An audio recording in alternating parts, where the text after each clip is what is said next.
ಡೆಲ್ಲಿ ಸ್ಫೋಟಕ್ಕೆ ಬಳಕೆಯಾಗಿರುವಂತಹ ಮತ್ತೊಂದು ಕಾರನ್ನ ಈಗ ಪತ್ತೆ ಮಾಡಿದ್ದಾರೆ. ಒಟ್ಟು 4 ಕಾರುಗಳನ್ನ ಇದುವರೆಗೂ ಕೂಡ ಗುರುತು ಮಾಡಿದ್ದಾರೆ ಈಗ ಎನ್ಐಎ ಟೀಮ್ ನಿಂದ.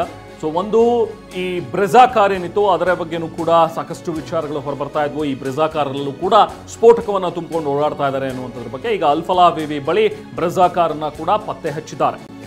ಒಂದು ಹ್ಯುಂಡೈ i20 ಕಾರ್, ಇನ್ನೊಂದು ಈಕೋ ಸ್ಪೋರ್ಟ್ ಕಾರ್ ಪತ್ತೆ ಆದ ನಂತರ ಬ್ರೆಜಾ ಕಾರ್ ಕೂಡ ಸಿಕ್ಕಿದೆ. 4ನೇದು ಈ ಹಿಂದೆನೇ ಗೊತ್ತಾಗಿದ್ದು ಸ್ವಿಫ್ಟ್ ಡಿಸೈರ್ ಕಾರ್, ಅದು ಶಾಹಿನಾ ಸಯೀದ್ ಅವರು ಬಳಸುವಂತಹ ಕಾರ್ ಏನಿತ್ತು ಅಂದರೆ ಆಕೆ ಏನು ಟೆರರ್ ಶಂಕೆ ಇದೆ ಆಕೆ ಮೇಲೂ ಕೂಡ ಡಾಕ್ಟರ್ ಶಾಹಿನ್ ಸಯೀದ್. ಸೊ ಆಕೆಯ ಒಂದು ಕಾರ್ನ ಕೂಡ ಆಕೆ ಕಾರ್ನಲ್ಲೇ ಇನ್ಫ್ಯಾಕ್ಟ್ ಒಂದು AK-47 ಪತ್ತೆಯಾಗುತ್ತೆ. ಆ AK-47 ಪತ್ತೆ ಆದ ನಂತರವೇ ಅದನ್ನು ಜಾಡು ಹಿಡಿದು ಹೊರಟಂತಹ ಪೊಲೀಸರಿಗೆ ಗೊತ್ತಾಗೋದು ಅಲ್ಫಲಾ ಯೂನಿವರ್ಸಿಟಿಯಲ್ಲಿ ಒಂದಷ್ಟು ವಿಧ್ವಂಸಕಾರಿ ಕೃತ್ಯ ನಡೆಯೋದಕ್ಕೆ ಪ್ಲಾನಿಂಗ್ ನಡೀತಾ ಇದೆ ಅಂತೇಳಿ. ಸೊ ಅದೇ ವಿಚಾರಕ್ಕೆ ಸಂಬಂಧಪಟ್ಟಂತೆ ಫರೀದಾಬಾದ್ನಲ್ಲಿ ಒಂದಷ್ಟು ಸೀಸ್ ಕೂಡ ಆಗುತ್ತೆ.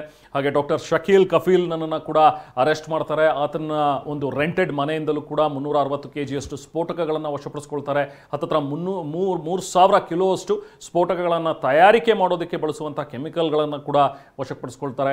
ಅಮೋನಿಯಂ ನೈಟ್ರೇಟ್ ಅನ್ನು ಕೂಡ ವಶಪಡಿಸ್ಕೊಳ್ತಾರೆ. ಸೊ ಇದಾದ ನಂತರ ಅಲ್ಫಲಾ ಯೂನಿವರ್ಸಿಟಿಯಲ್ಲಿ ಇನ್ನೂ ಕೂಡ ತನಿಖೆ ಮುಂದುವರೆದಿದೆ. ಸೊ ನಿನ್ನೆಯೂ ಕೂಡ ಹೋಗಿ ಒಂದಷ್ಟು ಮೊಬೈಲ್ಗಳು, ಲ್ಯಾಪ್ಟಾಪ್ಗಳು, ID ಕಾರ್ಡ್ ಇವನ್ನೆಲ್ಲವೂ ಕೂಡ ಪತ್ತೆ ಮಾಡಿದ್ರು. ಸೊ ಈಗ ಬ್ರೆಜಾ ಕಾರ್ ಕೂಡ ಅಲ್ಲೇ ಪತ್ತೆಯಾಗಿದೆ. ಹರಿಯಾಣ ರಿಜಿಸ್ಟ್ರೇಷನ್ ಇರುವಂತಹ ಈ ಬ್ರೆಜಾ ಕಾರ್. ಇನ್ನು ಅಲ್ಫಲಾ ವಿವಿ ವೆಬ್ಸೈಟ್ ಅನ್ನ ಸ್ಥಗಿತ ಮಾಡಲಾಗಿದೆ. ವಿವಿ ಆಡಳಿತ ಮಂಡಳಿಯಿಂದಲೇ ಇದೀಗ ವೆಬ್ಸೈಟ್ ಬಂದ್ ಆಗಿದೆ ಅನ್ನೋ ಮಾಹಿತಿ. ನಿನ್ನೆ ವೆಬ್ಸೈಟ್ ಹ್ಯಾಕ್ ಮಾಡಿದ್ದ ಹ್ಯಾಕರ್ಸ್ ಇದೀಗ ವೆಬ್ಸೈಟ್ ಅನ್ನ ಬಂದ್ ಮಾಡಿದೆ. ಖುದ್ದು ವಿವಿಯಿಂದಲೇ ಈ ಒಂದು ನಿರ್ಧಾರ. ಅಲ್ಫಲಾ ವಿವಿ ವೆಬ್ಸೈಟ್ ಸ್ಥಗಿತವಾಗಿದೆ. ಯಾಕಂದ್ರೆ ಸದ್ಯಕ್ಕೆ ಉಗ್ರ ಕೃತ್ಯಕ್ಕೆ ಶಂಕಿತ ಉಗ್ರರು ಇದೇ ಒಂದು ವಿವಿಯಲ್ಲಿ ಕೂತ್ಕೊಂಡು ಪ್ಲಾನ್ ಅನ್ನ ಮಾಡ್ತಾ ಇದ್ರು ಅನ್ನೋದು ಗೊತ್ತಾಗಿದೆ. ಇದೇ ಒಂದು ಮೇನ್ ಸೆಂಟರ್ ಆಗಿತ್ತು ಅನ್ನೋದು ಕೂಡ ತನಿಖೆಯ ಸಂದರ್ಭದಲ್ಲಿ ಬೆಳಕಿಗೆ ಬಂದಿರುವಂತಹ ವಿಚಾರ. ಸಾಕಷ್ಟು ಆಕ್ರೋಶ ಕೂಡ ವ್ಯಕ್ತವಾಗ್ತಾ ಇದೆ ಈ ವಿವಿಯ ವಿರುದ್ಧ. ಇನ್ನು ವೈದ್ಯರಾಗಿದ್ಕೊಂಡು ಅಲ್ಲಿ ಕೆಲಸವನ್ನ ಮಾಡಿಕೊಂಡು ಇಂತಹ ಟೆರರ್ ಆಕ್ಟಿವಿಟೀಸ್ನಲ್ಲಿ ಭಾಗಿಯಾಗ್ತಾ ಇದ್ರು. ತುಂಬಾ ಜನ ಬಂದು ಹೋಗ್ತಾ ಇದ್ರು. ಅದರಲ್ಲೂ ಡಾಕ್ಟರ್ ಶಾಹೀನ್ ನಡೆನುಡಿಯ ಬಗ್ಗೆ ಸಾಕಷ್ಟು ಅನುಮಾನಗಳು ಕೂಡ ವ್ಯಕ್ತವಾಗ್ತಿತ್ತು. ಯಾವಾಗ ಆಕೆ ವಿವಿಯಿಂದ ಹೋಗ್ತಾ ಇದ್ಲು, ಯಾವಾಗ ಬರ್ತಾ ಇದ್ಲು, ಆಕೆಯನ್ನ ಭೇಟಿ ಮಾಡೋದಕ್ಕೆ ಸಾಕಷ್ಟು ಮಂದಿ ಬರ್ತಾ ಇದ್ದಂತಹ ವಿಚಾರಗಳು ಕೂಡ ಬಯಲಾಗಿದೆ.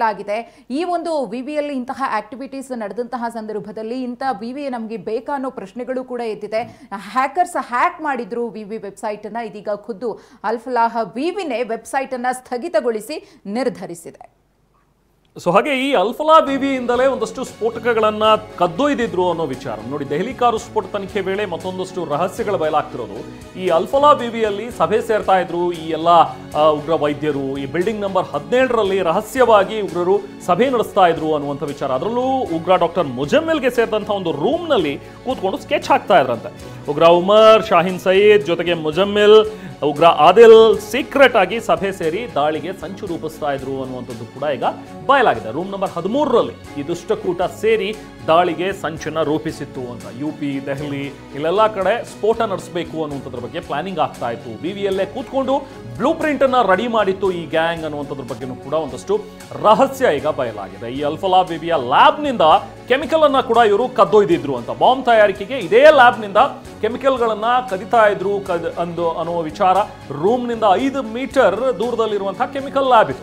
ಸೊ ಮುಜಮ್ಮಿಲ್ ರೂಮ್ನಿಂದ ಕೂಗಳತೆ ದೂರದಲ್ಲಿದೆ, 5 ಮೀಟರ್ ಮಾತ್ರ ಇರೋದು. ಅಲ್ಲಿ ಪಕ್ಕದಲ್ಲೇ ಇರೋ ಲ್ಯಾಬ್ನಲ್ಲಿ ವಿವಿಯಲ್ಲಿ ಅಧ್ಯಾಪಕರಾಗಿದ್ದಂತಹ ಈ ಉಮರ್ ಮತ್ತು ಶಾಹಿನ್ ಇವರಿಬ್ರು ಕೂಡ ಕೆಮಿಕಲ್ ಕಳವಿಗೆ ಉಮರ್ ಮತ್ತು ಶಾಹಿನ್ ಸಹಾಯ ಮಾಡಿದ್ದಾರೆ ಅನ್ನುವಂಥದ್ದು ಕೂಡ ಈಗ ತನಿಖೆಯಲ್ಲಿ ಗೊತ್ತಾಗಿರುವಂತಹ ಅಂಶ. ಕೆಮಿಕಲ್ ಫರೀದಾಬಾದ್ನ ಹಲವು ಸ್ಥಳಗಳಲ್ಲಿ ಸಂಗ್ರಹ ಮಾಡ್ತಾ ಇದ್ರು. ಧುಜ್ ತಗಾ ಗ್ರಾಮದಲ್ಲಿ ಕೆಮಿಕಲ್ ಅನ್ನ ರಹಸ್ಯವಾಗಿ ಕದ್ದೊಯ್ದು ಅಲ್ಲಿ ಅದನ್ನ ಇಡ್ತಾ ಇದ್ರು ಅನ್ನುವಂಥದ್ರ ಬಗ್ಗೆನೂ ಕೂಡ ಈಗ NIA ತನಿಖೆ ವೇಳೆ ಕೆಲವೊಂದಷ್ಟು ವಿಚಾರಗಳು ಬಯಲಾಗ್ತಾ ಇವೆ. ಹಾಗೆ ಈ ಡಾಕ್ಟರ್ ಶಾಹಿನ್ ಸಯೀದ್ ಬಗ್ಗೆ ಮತ್ತಷ್ಟು ಆಘಾತಕಾರಿ ವಿಚಾರಗಳು ಬಯಲಾಗ್ತಾ ಇರೋದೇನಂತ ಹೇಳಿದ್ರೆ, ಈಕೆ ಪಾಕಿಸ್ತಾನದಲ್ಲಿರೋ ಒಬ್ಬ ವ್ಯಕ್ತಿಯ ಜೊತೆಗೆ ನಿರಂತರ ಸಂಪರ್ಕದಲ್ಲಿದ್ಲು ಅಂತ ಹೇಳಿ. ಫಾರಿಯಾ ಬಿಬಿ ಅನ್ನುವಂಥ ಒಬ್ಬ ಮಹಿಳೆ.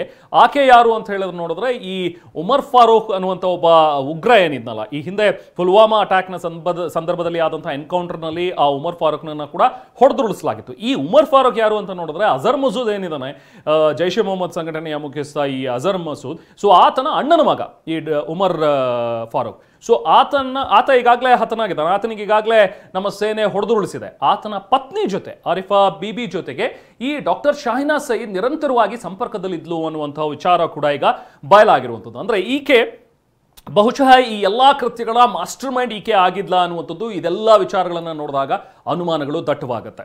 ಈಕೆ ಡಾಕ್ಟರ್ ಆಗಿದ್ಲು ವೃತ್ತಿಯಲ್ಲಿ, ಹಾಗೆ ಒಂದಷ್ಟು ಜನ ಪ್ರೊಫೆಸರ್ಗಳು, ಲೆಕ್ಚರರ್ಗಳು, ಇವರು ಕೂಡ ಡಾಕ್ಟರೇಟ್ ಮಾಡಿರುವಂತಹ ಡಾಕ್ಟರ್ಗಳು, ಇವರೆಲ್ಲ ಸೇರಿ ಈ ಥರದ ಒಂದಷ್ಟು ವಿಧ್ವಂಸಕಾರಿ ಕೃತ್ಯಗಳು ಎಸಗಬೇಕು ಅನ್ನುವಂಥದ್ರ ಬಗ್ಗೆ ಪ್ಲಾನ್ ರೂಪಿಸಿದ್ರು ಅನ್ನೋ ವಿಚಾರ ಈಗ NIA ತನಿಖೆ ವೇಳೆ ಬಯಲಾಗಿದೆ.